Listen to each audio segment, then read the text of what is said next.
तर हे आज गणपतीच्या ड्रॉईंगपासून आपल्याला रेडी रांगोळी बनवायची आहे। तर पहिल्यांदा मी याला सगळीकडे ग्लू लावून घेतलेला आहे। तर त्याच्यामध्ये आता काय करायचं आपल्याला, तर हे जो लाईट कलर ऑरेंज येतो तो त्याच्यामध्ये ज्या लाईन्स आहेत त्याच्यावरती द्यायचा आहे आणि बाकीच्या ठिकाणी आपल्याला पूर्णपणे पिवळा रंग द्यायचा आहे। आणि हा पिवळा रंग देऊन झाला की आपल्याला असं पेपरने टॅप करून काढून घ्यायचा आहे तो रंग। तर आता आपल्याला काय करायचं आहे, हे जे डोळे आहेत त्या डोळ्यांना साईडने आपल्याला ग्लू लावून तिथे काळा रंग भरून घ्यायचा आहे आणि हा पुन्हा टॅप करून काढून घ्यायचा आहे। तर या दादाच्या ठिकाणी आपल्याला पांढरा रंग भरून घ्यायचा आहे आणि तो टॅप करून आपल्याला काढून घ्यायचा आहे।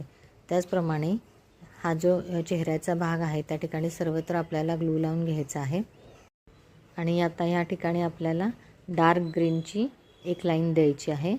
ज्या ठिकाणी शेड आहे त्या ठिकाणी शेडमध्ये आपल्याला डार्क ग्रीन कलर द्यायचा आहे आणि बाकीच्या सर्व ठिकाणी आपल्याला लाईट ग्रीन कलर द्यायचा आहे। आणि हा लाईट ग्रीन कलर देऊन झाल्यानंतर पुन्हा एकदा टॅप करून आपल्याला तो काढून घ्यायचा आहे आणि हे ड्रॉईंग थोडा वेळ सुकून द्यायचं आहे। आता सुकल्यानंतर पुन्हा आपल्याला एक लेअर द्यायचा आहे। त्याच्यासाठी आपल्या डोळ्यावरती आपण काळा कलर देऊन घेतलेला आहे। तर या ठिकाणी आपल्याला हा जो मुकुट आहे गणपतीचा त्या ठिकाणी पण आपल्याला पुन्हा एकदा ग्लू लावून घ्यायचा आहे आणि मगाशी आपण जो ऑरेंज कलर पेंटर दिलेला होता त्या ठिकाणी ऑरेंज कलर देऊन पुन्हा आपल्याला त्या ठिकाणी येलो कलर फिल करून घ्यायचा आहे आणि ते टॅप करून काढून घ्यायचं आहे। त्याचप्रमाणे या दाताला पण आपल्याला पुन्हा एकदा ग्लू लावून घेऊन कलर फिल करून घ्यायचा आहे। आता आपल्याला या चेहऱ्याचा काही भाग, थोडासा कानाचा जो भाग आहे तो आपल्याला ग्लू लावून घेऊन त्या ठिकाणी लाईट शेड डार्क शेड अशाप्रमाणे आपल्याला हे कलर भरून घ्यायचे आहेत। हा टॅप करून काढून घ्यायचा आहे।